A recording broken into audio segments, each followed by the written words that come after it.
This video is brought to you by HelloFresh. Get 10 free meals with the code DanMurrell10FM and stay tuned after the video for more info. Hello everybody, I'm Dan Murrell here with my review of Guillermo del Toro's Frankenstein, which is in limited release, very limited release starting this weekend and hits Netflix on November 7th. This is the latest film from director Guillermo del Toro, his first live action film since Nightmare Alley, which was on my favorites list the year that it came out, as was his last movie, the stop-motion animated film Pinocchio. And a recurring theme in Guillermo del Toro's filmography is the misunderstood monster, so it makes sense when you think about it that he is adapting Mary Shelley's Frankenstein. He's wanted to do it for many years, and this is very much a Guillermo del Toro version of the story, in many ways for better, in a couple ways perhaps for worse. Oscar Isaac takes on the role of Victor Frankenstein, who turns a cold upbringing by his father, played by Charles Dance, into a quest to defeat death and create life by reanimating dead tissue. With the help of his patron Harlander, played by Christoph Waltz, Frankenstein eventually succeeds in creating the creature, played by Jacob Elordi, who suffers a cold upbringing of his own when Victor is not prepared for the reality of fostering this unnatural new form of life. This version of Frankenstein is very much Mary Shelley's novel. In many ways, it is more faithful than a lot of past adaptations of Frankenstein, but it is a Guillermo del Toro film, and I think that the main byproduct of his approach is that much of the horror around the creature itself or himself has been stripped away. This is far from the look of Boris Karloff with bolts in his neck or Robert De Niro's stitched together face. Yes, the creature is unnatural in that he is stitched together from different bodies, but Del Toro's creature is gentle, who seeks really only to be recognized and understood, much like the creature in The Shape of Water was. And his on-screen appearance reflects that, which helps the audience to sympathize with his plight. But for many people out there, in other words, I'm not entirely sure if you're ready for sexy Frankenstein's monster. Now, this is a conscious creative choice, and I think that it works most of the time because I think that Jacob Elordi's performance is very good as the creature. But there were a few times where it reminded me of a bit of movies like Beastly, which was that retelling of Beauty and the Beast, except the Beast wasn't really that beastly at all. However, this is also way closer to, from what I've read and researched and from what I remember, the original appearance of the creature as written by Mary Shelley. So it's really more of a conflict between what pop culture has told us that we should expect from Frankenstein's monster versus what the actual intent should be. And Guillermo del Toro is really running in one direction with it, and it's the direction that works for the movie that he's making. This version of Frankenstein is very on the nose about who the real monster in the story is, and it's Victor Frankenstein, not the creature, but the man who created him. Oscar Isaac brings a manic, crazed obsession to his performance that instantly turns to panic and disgust when Frankenstein realizes just what he's brought into the world. For Victor Frankenstein, the creation of life is the end goal, not the sustenance of that life. And I've seen a lot of raised eyebrows at Jacob Elordi's casting as the creature, but I found him to be very believable and very sympathetic in the part. The creature is the neglected son of a neglected son, and much of the film shifts to his viewpoint as he tries to overcome the horror of his appearance and find an answer as to why he was brought into existence.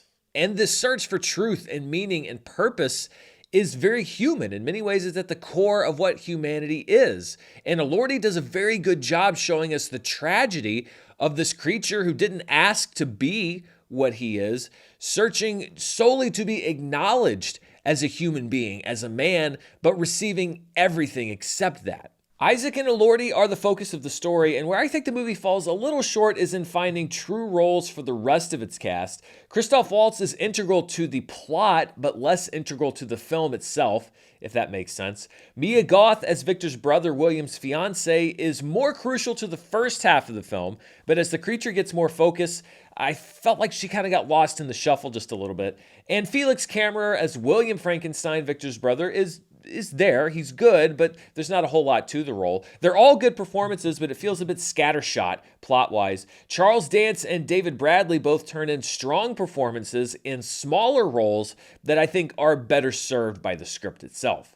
This isn't just a Guillermo del Toro film in terms of themes and story, it also leans into what he does well as far as horror elements, and specifically gothic horror elements. The first half of the movie, I was a little bit disappointed because it had that clean look that you often see with movies, especially movies that go to streaming services. But as the film goes on, the visuals become sharper, the lighting gets more dramatic, and you actually feel like you're watching a Guillermo del Toro movie. I'm sure that this was a conscious choice with the film's cinematographer, Dan Lautston, but I feel like there was perhaps too much of a contrast between the first half of the film and the second half of the film. One thing that I found faultless, though, was the production design by Tamara Deverell and the set decoration by Shane Vial. The pair shared an Oscar nomination for Nightmare Alley, and I think they should be nominated again for this film. Frankenstein's laboratory alone is a masterpiece of Gothic design, and every other set is equally stunning.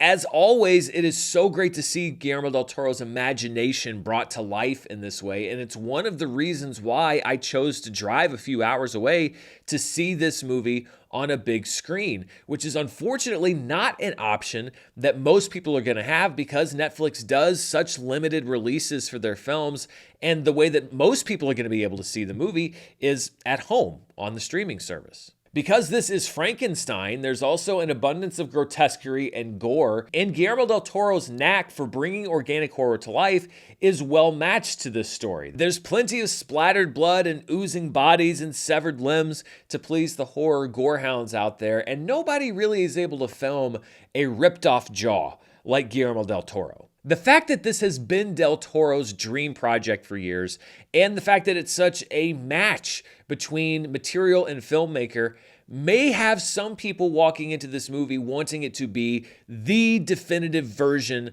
of Mary Shelley's Frankenstein. And I think that that might be putting an undue burden on the movie. I think that this does stand with the best versions of Frankenstein that we've ever gotten, alongside the original Universal version with Boris Karloff, directed by James Whale, and a few others. But it seems very obvious to me that Guillermo del Toro is not out there trying to make the version of Frankenstein. He's just out there trying to make his version of Frankenstein. The film is held up by the strong performances of Jacob Elordi and Oscar Isaac. If either one of them had faltered, the movie would have collapsed. And I liked the movie's style, particularly in the second half, as well as Del Toro's take on the overall story. The creature's appearance may be jarring to some. It definitely took me some time to adjust. But as the story unfolds, it makes sense. The script, I think, could have used a bit more focusing, but overall, I think that this is a solid and impressive film. I don't know necessarily if it is one of the year's best movies, but it is one of the most memorable. Mary Shelley's story has been chopped apart and stitched back together so many different times that it's tough to make a version